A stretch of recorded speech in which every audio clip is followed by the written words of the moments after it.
বটে ওরা এক কথায় বাড়ির উদ্দেশ্যে রওনা দিছে। মারা গেছে তারা, আমরা যে লোকজন আছি তারা মানি নেওয়ার মতোই না। কারণ মানি নেওয়ার মতো না বলতে, কারণ উনি যে কিনা কয় যে বাস চালক সে ইচ্ছাকৃতভাবে লাশ দুইটা মারি গেছে। সে ইচ্ছাকৃতভাবে হেলপারের ইশারায় ড্রাইভার লোক দুটা মারি গেছে।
সবি ভাই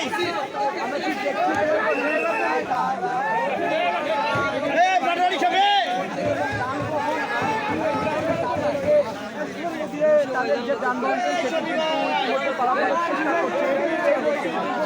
বন্ধ অবস্থায় আছে এবং এখানে সোনাইগাছ ইউনিয়ন কুড়িগ্রাম ওখানকার লোক স্লিপ করে পড়ে যাওয়ার পরে ওখানে ঢাকার গাড়ি পৃষ্ঠ হয়। তো মহিলা স্পটেই মারা যায়। আর ঠিক আমরা নিয়ে আসার 10-15 মিনিটের মধ্যেই মানে আমরা রংপুর নিয়ে যাওয়ার কোনো স্কোপ পাইনি।